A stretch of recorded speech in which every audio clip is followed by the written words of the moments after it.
In a world where science fiction and satire collide, enter the mind of the man who brought us Nazis from the moon.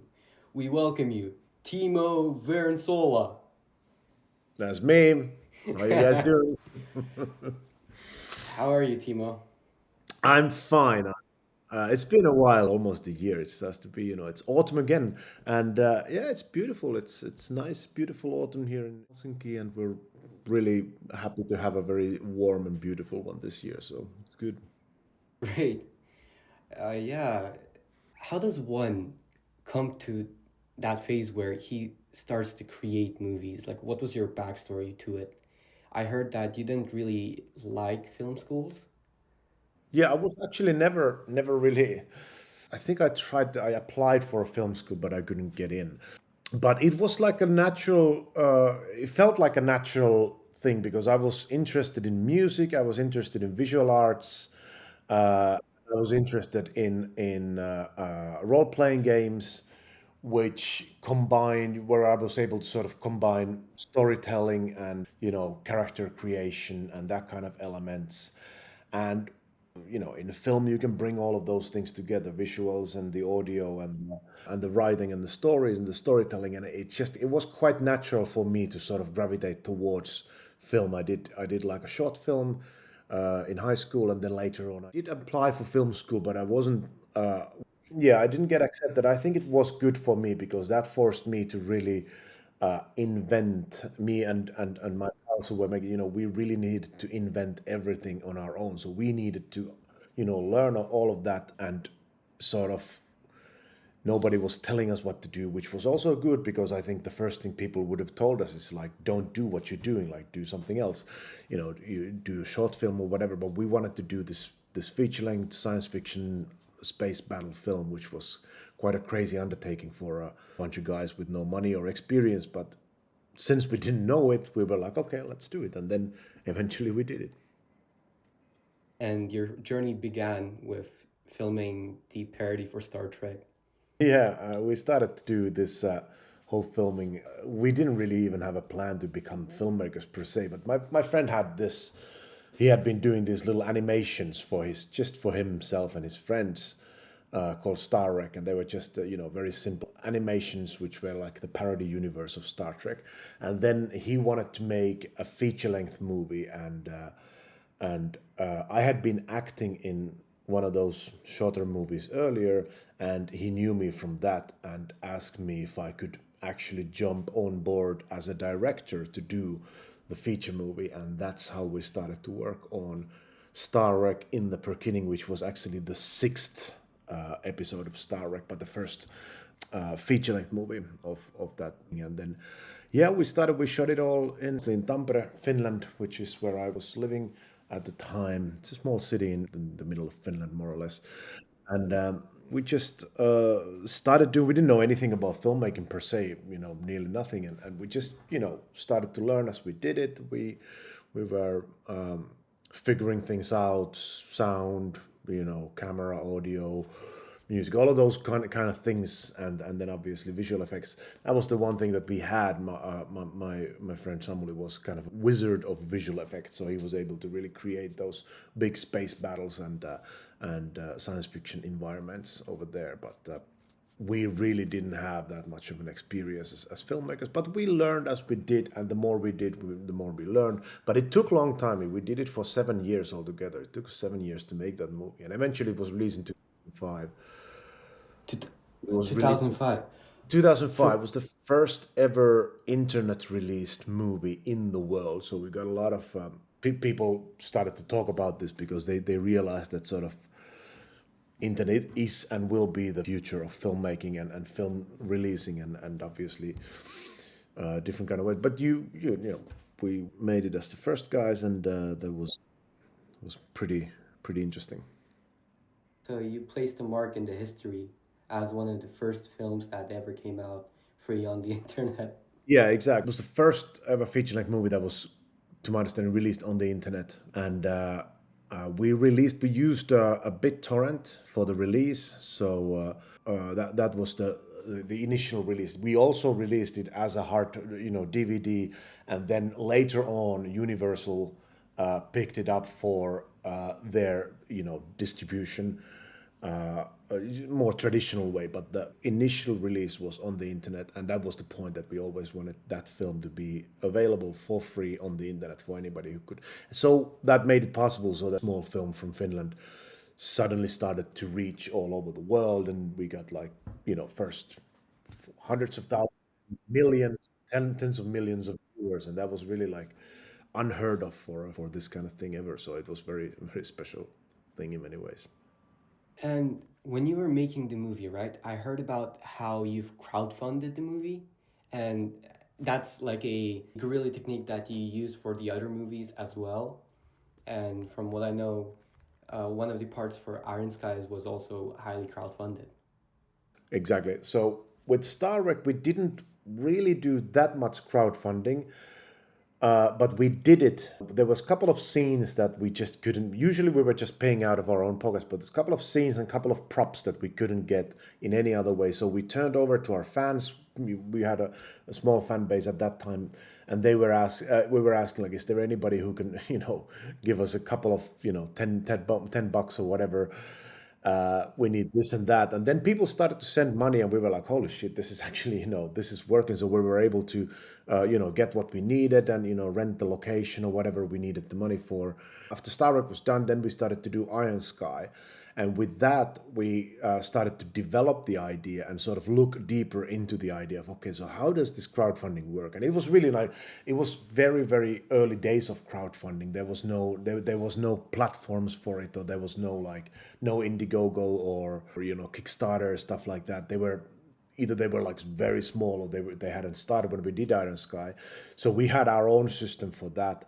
And then when we started to do Iron Sky, the Coming Race, the sequel for that, that's when we started to use all those platforms, Kickstarters and Indiegogos, and all of those, and started to sort of find sources to do that, and that really works. So we were able to raise a couple of million from the crowd through crowdfunding for Iron Sky and the sequel of Iron Sky, and that was very important that we were able to make those movies with that. And then later on, Tero, who was the producer of those movies, he also did this completely crowdfunded this film called Mad Heidi, which came out a couple of years ago, which was also a big crowdfunding success. They also raised a couple of million for that film, and it's so we were like testing. We were pretty much pioneering quite a lot on the crowdfunding side. We liked it. We found it working, but also nowadays I've seen like I've done it a couple of times. It's a really time consuming and complicated process, and a very hard way to raise money for your film. So right now, for the last couple of movies, I relied on the more traditional ways. But it's not to say that I wouldn't go back into crowdfunding, but not right now at least. Do a lot of people know that you are also a lead singer? No, not so much. And I mean, I'm not that active anymore. I mean, I always loved performing, as a singer as well. I'm not a good singer, but I'm a good grower. I have a great heavy metal sound, and I enjoy that. It's really nice. The fact that you were interested in music, it's highly relevant to your films, especially where the rock plays in Iron Sky 2. It's really close to what you had been doing when you were in the band. The music has always been a very important part of my progress as a filmmaker, and I always found that to be one of the most interesting parts of the thing. Especially with Iron Sky, I was able to bring my favorite band, Laibach from Slovenia, to join on board as the composers for the movie, and that was a very full and very beautiful collaboration. Like it really created a huge amount of the vibe of that movie and that world, and I was very very happy that we were able to collaborate with them on that one. And nowadays I work with a lot of a bunch of film composers, but especially this guy Tuomas Kantelinen from Finland is a film composer who I very much like to work with. So I think creating like that kind of a relationship is important, because Mm-hmm. music has such a huge effect, especially in the kind of movies that I make, science fiction. You can't do science fiction without very good Good music. sci-fi music, yeah. Yeah, it's but with sci-fi it has such a huge importance that it's very very important. I found it very very interesting. It brings the liveliness for the movies.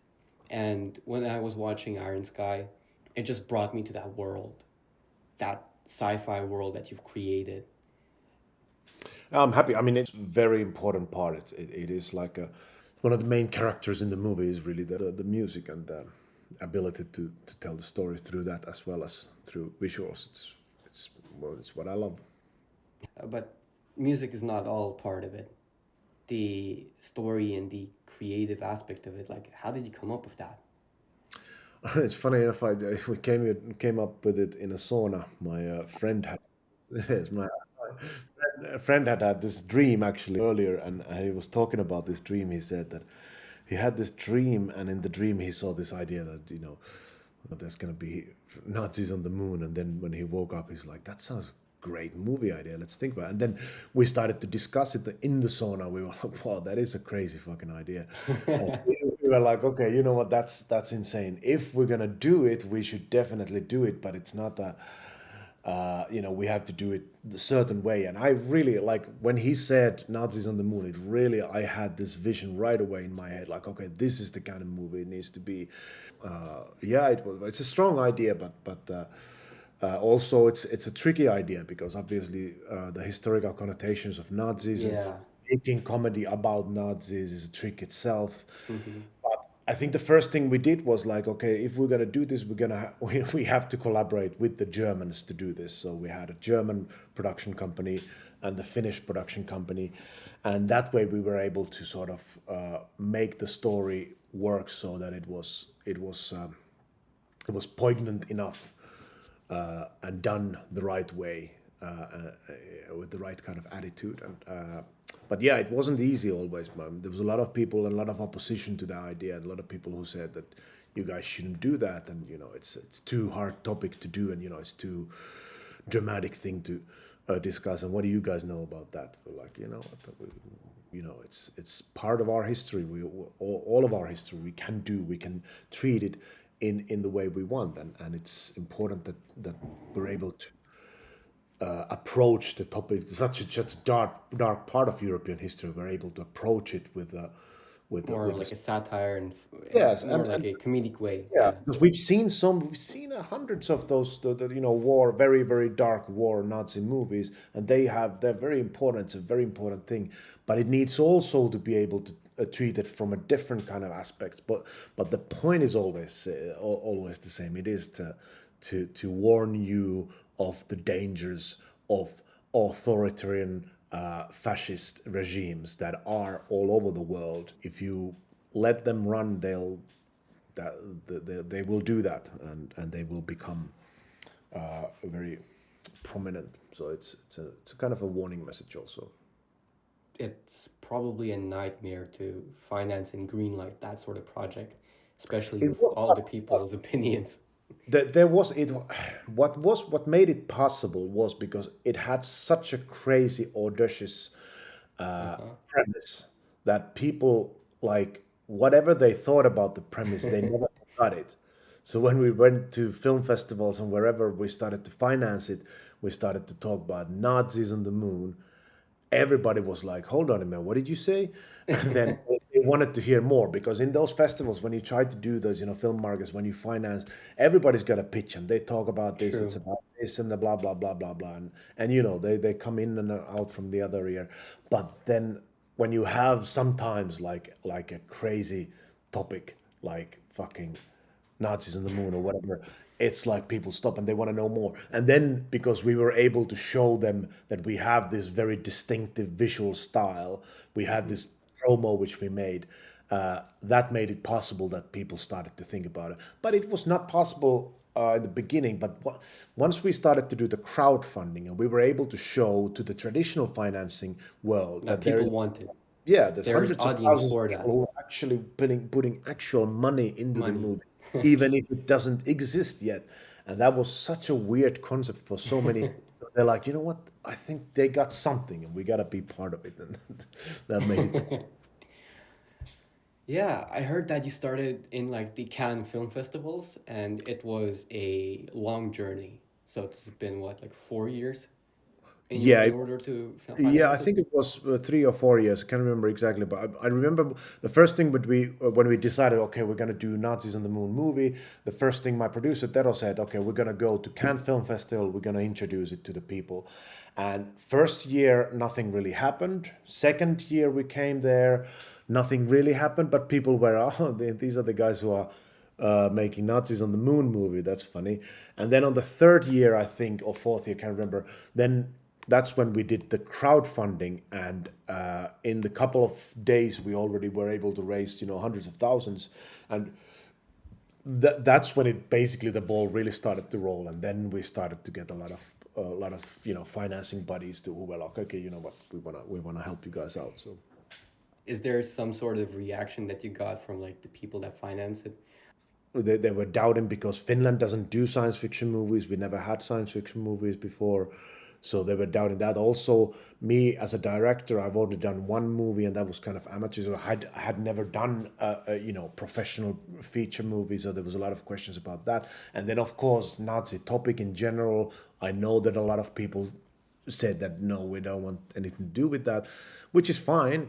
But then luckily we found the ones who were willing to take the risk and really go for it. But yeah, it is a bit of a on and off. But there was definitely huge interest into the topic, so that was something that made it possible.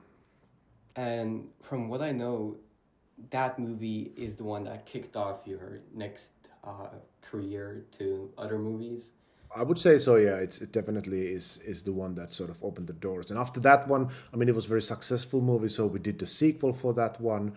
From that on, I know that I can call myself a professional filmmaker after that film was done, because then I was able to sort of create my career around that.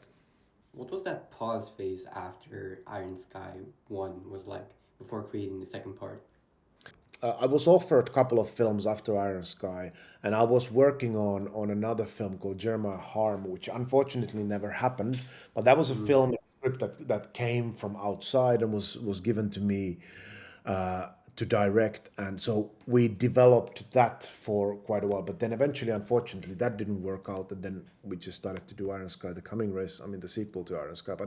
But that was really it wasn't a long time, but making Iron Sky: The Coming Race was a long. I mean, the sequel took, I don't know, 6, 7 years, 7 years. Also, it was like took for ages to do that movie. Also, so yeah. So during that time, I was also developing the other film, which never happened. Then I actually shot another movie in China, also while we were doing Iron Sky sequel, because that it took so many years that I was able to do another movie in between there. So that was something that I It did. was like the Chinese version of Iron Sky, right? Well, not quite. I mean, it was a Chinese version of a movie that takes place on the moon, and it was actually a beautiful movie. I liked it very much, but they never released it. Released that movie. I mean, it was never completed. We shot the movie. We did visual effects, like I think like 80% through. We did all the music and everything, but then something happened, and I think the Chinese production company went under or something like that, and then the production basically just halted, and it's still sitting in some shelf somewhere, waiting for somebody to finish it. But anyway, that was it's a bit of a shame, but at the same time, like I said, I did Yeah. it You during the get production. to focus on the Yeah, main exactly. movie. And how did you guys come up with the idea for Iron Sky 2? I mean, the premise with That was dinosaurs and Hitler. Yeah, I think and I know some people say that it went a little bit too far, and maybe it did. I loved it myself, but it was like it was quite far fetched thing. But it was something, because I was researching the Nazis on the moon conspiracy theory. Uh-huh. Connected to that conspiracy theory was always the theory of hollow Earth, and Uh-huh. and I was like, okay, if we now that we've done Nazis on the moon, what's the craziest next craziest thing? And then, well, okay, let's do Reptile people. yeah, reptile people inside the hollow Earth, and let's go there. Let's connect them somehow.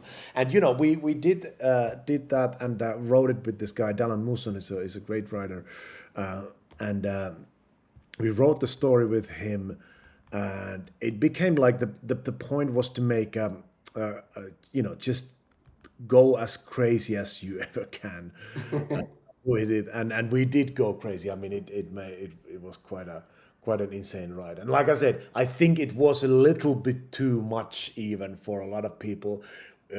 If we had been more clever, we probably should have done a little bit more, like sequel to Iron Sky 1 should have been pretty much similar as Iron Sky 2, but I never wanted to do. I thought that if I'm going to do a sequel, it's got to be completely different kind of thing, and with a different kind of character, different kind of attitude, and different kind of things, and I wanted to be quite insane. So I was very happy with the movie, but some people Nice. felt it was maybe a bit too much. It was basically combining all the conspiracy theories possible and just mashing it all. Put it all together and see what happens. That's it. You seem to be very good at like spontaneous story creation. Yes, I think I am. I think that's my one of my uh, you know one of my abilities is ability to come up with quite a spontaneous, quick story around it. And I do like that. I like going through, like, let's say I like taking a science magazine and then reading articles and say, okay, this is an article about I don't know what something, and I like to come up and create little stories, like what kind of movie could I make out of this topic or that topic and that kind of stuff, just as a sort of a mental rehearsal. It doesn't mean that I make those movies ever, but I like that. It's kind of interesting to say that if somebody's talking about let's say black hole, what kind of story I can come up from there, and I find it funny, but I mean, let's there test it out though. I was actually that. had the script for that. Let's test it out. I would like to see how it goes. What's your thought process like? So okay, Let's I see. have the script. Okay, uh, you've been hired to make a movie where Earth has turned into a giant Wi-Fi router for the Okay. galaxy. How do you start the movie, and how do you start the story? Right. I mean, obviously, that kind of a movie. First, what I would do is I would take Hitchhiker's Guide to the Galaxy, reread that, and go into the craziness of that world. And now I have, so Earth is nothing but a Wi-Fi router for the whole big galaxy. So it would be a huge interstellar movie. And of course, it would start with the fact that somebody decides to turn that Wi-Fi router off. And then what happens when suddenly the whole universe is without any kind of connection, and Earth, and everybody needs to come and see. So they will be sending. Okay, so here's what happens: that they're gonna send fixers. All of these galactic civilizations, they all send a fixer, a engineer to see what's wrong on Earth. So suddenly we have these hundreds of different species sending engineers to Earth to see what went wrong. Why is this Wi-Fi router not happening? And then of course that starts the story. And our hero is of course from Earth, and then and yeah, I think that you could create actually a pretty funny story with that. Okay, let's go It a would bit be, more it would absurd. be, it would be called Offline. Offline. Nice. Let's go a bit more. Aliens land in Helsinki tomorrow, but they're polite. Oh, What's the polite. conflict? All right, so the polite uh, aliens, yeah.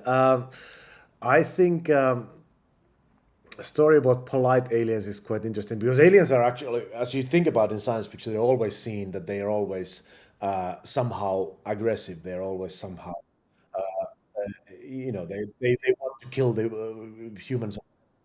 But yeah, so I think it would be kind of funny. So they are very polite aliens. They arrive to Helsinki, and they very politely try to get to meet the leader of the Earth, and they think for whatever reason that Finland is the biggest, the most important country of the world. So uh, somehow suddenly Finland becomes the very hot spot of the Earth, because that's the place where the aliens land. and it combines. It's a cultural story because it talks about obviously the polite aliens, but also about Finland. Finland is a very uh, uh, we are not very talkative people. We are very sort of quiet and hard to approach. So it's going to be a very complicated way for these polite aliens and Finns barely even like to talk to each other, trying to meet each other. It's going to be very awkward. It's going to be awkward science fiction comedy. I would like to watch that though. Yeah, It that's sounds cool. yeah. So you probably had the same sort of like thought process when you were creating all your movies. Yeah, Absolutely right. yeah. It's like that's how I like it. It's like you got an idea, then you start to think, okay, what kind of story would you come up with, and then that would turn into, slowly start to turn into the concept of the story. And obviously, after that, after you have a concept, it's still far from actually having a script because once you got the concept, then the real work begins because then really you have to create characters, you have to create Hmm. emotions in the story, you have to find what is the actual story you want to tell, like what's the deeper meaning of the story, because if you just do a movie just for a crazy idea, that doesn't it's the same as with Iron Sky. It's like Iron Sky actually has a message in it, and it's not just a crazy movie about Nazis on the dark side of the moon. Especially at the end. Yeah, it has something to say to the world, and if a movie doesn't have something to say to the world, then the question is, why do you want to even make that? Why would you like to True. spend that time? Because it's a trick. So yeah, that's how I see it. I was really captivated by when like all the whole world started to go into a war because of how America considered helium-3 to be theirs when Mhm. everyone else helped. Like, what was the meaning behind that? Well, it's. I mean, that was obviously about the America's energy-driven politics, which obviously we've seen in the wars in Iraq and the whole Middle Eastern wars. They're always about them gaining control uh, over vast amounts of energy. And obviously when somebody tells that it's almost like it's like somebody tells that there's oil on the moon, they're like, okay, well, suddenly everybody will be there and drilling. But now that they obviously there's no oil on the moon, but there is, and it's a fact, there is helium-3. You can actually excavate helium-3 on Earth. There is a little bit of it on Earth, but much more of it on Moon. So you're able to actually create, turn that into power. So that actually had a bit of a scientific base. But then, it just it was kind of funny to think that, okay, if Americans were to find oil on Moon, they would, they would claim that they own the Moon. Right now, they don't because they don't need it for anything. But the moment somebody finds something usable there, that's ours. And Americans do, and the Russians do it as well. And that everybody, all this, everybody wants a piece of that. But Americans are very known for their their, they want to I go out. enjoyed that like small little satire touch with the Yeah, dialogue where you may remember it basically when they said like we did the same thing in World War II. yeah. What is it? They say like it's just like World War II again. Who beat the Nazis? We did. You know. Yeah, yeah. You guys helped a little, but ultimately it was us. We beat the Nazis. And who has the flag on the moon? It's American flag. Moon belongs to America. And, it's a good fun. And after that movie, you went on like a little hiatus trip. Basically, been not engaging in like movies, but more working on like a marketing. The second Iron Sky, I was a little bit burned out by the whole, we had been working so many years, so long for those movies. And I wanted to do something else. So I went to work for like an advertisement company, kind of a marketing thing for a little bit. I realized that it's not for me. It really isn't. Like I like directing advertisements, but really working in an advertisement company was not for me.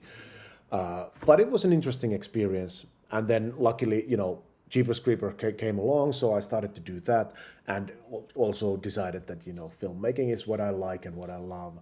even if I don't always get to do the film exactly the way I want, but it's like still it's this is what I know how to do. And from after Iron Sky 2, you've got the offer to be producing Jeepers Creepers. Directing, yeah. So yeah, directing. So I did Jeepers Creepers was obviously already well-known horror franchise, and it had the IP was transferred to a new producer, and they wanted to do a new version of Jeepers Creepers, and they asked me to be the director of that movie. They had somebody else first, and then they asked for me to be the director, and yeah, I was like, yeah, it sounds fun, let's do it. But then it wasn't very nice experience in some respects. It was done during the COVID years, so there was a lot of restrictions. We had a lot of issues to fight against. Uh, you know, Making film in itself is very hard, and when you have the COVID on top of it, it's like it becomes like insanely complicated. And then I I didn't really get along very well with the producers. They wanted to do everything very almost like cheap and not in the way that I prefer. I'm much more detail oriented, and they were more like, yeah, we'll do it like this and that, and they didn't really think. And that, I think, resulted in a fact that it didn't turn into a movie that I was very proud of in the end. Unfortunately, we worked very hard on it, and there are bits in that movie that I'm very proud of. But as a whole, I think the way it was put together in the end, and the corners that were cut during the production just unfortunately didn't make it a really, it just didn't turn into the movie that I wished it had been turning. And then I also learned a very important thing is like jumping on an IP that's already done, it already has a fan base, and you sort of an outsider come working on that. It's not a very good and healthy environment. So later on, I've been trying to focus on original stories or stories that I have more control and say over, because it's unfortunately wasn't the case in this case. And but you live, you learn, and Yeah. it's I sometimes good to. mean, I think one of the reasons why you've like got into a initially Star Trek, you got into like the sixth part of it, Yeah. which is already basically established IP.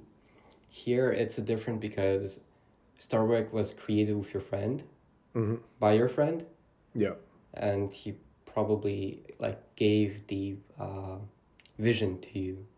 exactly. So with that, it was much easier because we had all we knew both, we understood what we wanted with that, and then it was not like I entered into some, but Jeepers Creepers, I mean, it was done by a different director. It was done for a certain audience, and at the same time, and also I did learn another thing, which is like I probably I'm better doing science fiction than I am at horror, because because horror, it's a different way. I love horror films, but loving something doesn't mean that you know how to do it. So it's an important lesson which a lot of people need to learn. It's like, even if you love something, that doesn't mean that you can master it yet. So I also realized that I I'm not a horror film director per se. I enjoy horror, and I'm actually producing a horror movie right now. But I'm not. I said right from the beginning that I don't want to direct that movie, because I think you need to have a horror film director to do it. But so after Jeepers Creepers, I did right away. I Mm. started to do another one. I did uh, this airplane sort of hijack movie called 97. 97 minutes. As Alec Baldwin was in it, and Jonathan Rhys Meyers. So it was an interesting cast. I enjoyed doing that. It was very very limited time. We only had like 18 shooting days, so we had very limited time to shoot the movie, and. But yeah, and then after that, I started to develop a couple of things, and then Altered came along, and were able. Your new movie, Altered, uh, from what I know, it's fully filmed in Kazakhstan, right? Altered, yes, it's completely filmed in Kazakhstan. Yeah, mostly in Astana, but we did some drone shoots and sort of environment shoots all around the country, but mostly in Astana. And what have you thought about Kazakhstan when you arrived? When I arrived for the first time, I mean, obviously, I came for the first time for scouting, scouting 1.5 to almost two years ago, I guess, so something like that. I didn't really know too much anything about Kazakhstan outside of the fact that Kazakhstan is there and it's a huge, vast area, but I didn't really know too much. But when I came first, I went to, it wasn't Astana, no, we started actually from Almaty and we scouted over there. So I got the little knowledge of Almaty as a city, and then we drove from Almaty through the desert to Astana. And that's a possibility to really see the crazy vast country that Kazakhstan is, and it's a beautiful, beautiful country, and there's so much there. So once I started to understand more about Kazakhstan, I really fell in love with the place. It's a beautiful place. And how did you come to the conclusion that you're going to film in Kazakhstan? What made you initially come? Actually, it was because we were looking for sort of a very science fictionish locations, and quite honestly, I mean, there's few places. Maybe you can find somewhere in Tokyo or whatever, but Astana especially like offered such a variety of absolutely stunning and very science fiction, you know, buildings. So we were like, oh, this is when I started to see, I was like, this is crazy, this is amazing. We have to capture that on camera and make that part of our world. And in addition to that, it also has such a beautiful other kind of nature, like mountains and stuff like so. It was really a beautiful match for what we were exactly looking for, and so we were very lucky that we ended up shooting in Kazakhstan, where How was it that transition from like a 97 minutes to altered? Well, it was kind of more natural than I would have because I am a sci-fi director. I've done so much True, science true. fiction. I always love science fiction. So to be able to really go into the science fiction world and start doing that actually felt like I felt more at home when I'm working on Altered than with others because I like the world building. I really love creating a world that doesn't exist, and that kind of thing is most natural for me. I enjoy that. And what was like the storyboarding process like? Yeah, storyboarding was one of the. That's how you start. You storyboard, do concept art. You plan the Hmm. world. You do scouting. Obviously, in Astana, you were able to. It's very inspiring environment for everything. So you're able to see all these crazy, amazing buildings and all of that. So, and then the world sort of bit by bit starts to form around the core idea, and I enjoy that process. It's a very creative process. Yeah, sounds compelling but chaotic at the same time. It is, yeah, it can be chaotic. It's not always easy. And then because you have to sell the world to everybody so many times, like you have to get the crew to understand, the producers to understand, the financiers to understand, and eventually then you need to also get it on the screen, and then you need to sell it to the audience. Like you have to sell the world so many times. Every single time. Yeah, Every step you sell it, yeah, because it doesn't exist. basically. It's not a kitchen sink drama, so to say, where everybody knows the world. But it's like you have to start by telling this is the kind of world we live in, and then in this world happens this and this and this, and these are the rules of the world, and this is what, the history of the world, and this is what people can and cannot do in this world. And it's like so many things that you have to first teach to the audience and teach the whole production crew also, but to the audience, and then you can get the story started. And it's like it's a bit of a trick always to find that right balance over there. And what was it like to get A-list actors? Like, how is that process even working? It's always a little trickier when you go for the A-list actors because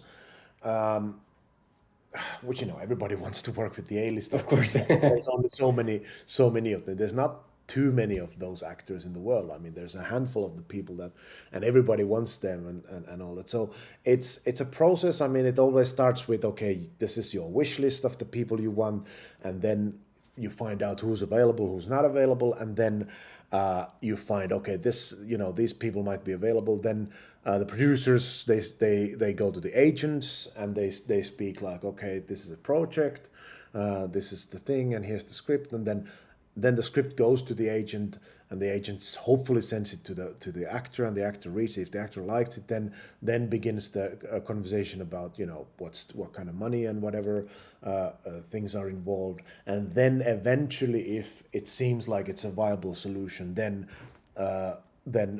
director is and the actor are connected, and they're like, okay, hello, and then you go to meet, and you start to establish this relationship, and it's a it's a process that you can't really hurry too much, because with these great actors, you really want you need to really work together with them to be able to